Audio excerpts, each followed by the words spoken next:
Hi, I'm Justine Thompson and I'm a senior associate with Inclusive Group. And I wanted to share with you today 3 top tips to build your confidence in calling out micro behavior. So, first of all, what is micro behavior? Well, what I'm talking about here is the seemingly small, seemingly subtle, often unintentional words, actions, could be body language that can lead people to feel inferior or excluded or undermined in the workplace. Really, really important to call this behavior out because it can stop it from happening. So, my 3 top tips are, first of all, put yourself in the recipient's shoes. So this behavior can be incredibly hurtful. It's been described by some as death by 1,000 cuts. Really think about that. This is damaging. This can have a terrible impact on somebody's self-esteem, on their sense of self-worth in work. It can have a detrimental impact on somebody's confidence, and just leave them to feel that they are not included. They don't belong in your team, in your organisation.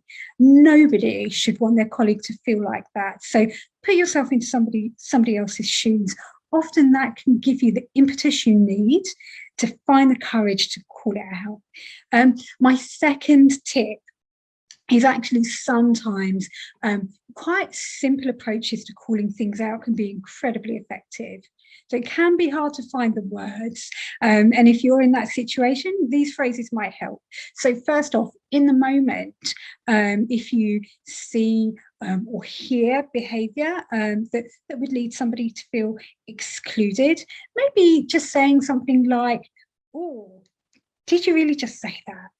Or, "Oh, I'm not sure you meant that to land the way it did, but that didn't come out very well." Calling things out in the moment really interrupts the behaviour. It makes the perpetrator just stop and think and realise what they've said and what they've done is exclusion mood. Sometimes you won't feel that you can actually call it out in the moment. And that may be because you worry that it could make the recipient feel uncomfortable. So it's absolutely fine to call things out after the event. And it may be as simple as saying, "Look, can we have a chat about the meeting yesterday? There was something you said or something that you did that I've been reflecting on. It made me feel uncomfortable. I'd like us to talk about it." And just remember that this behaviour is often unintentional. So by speaking up, whether it's at the time or whether it's after the event, this is a really, really important learning opportunity for the perpetrator. And hopefully it will stop the behaviour from happening again.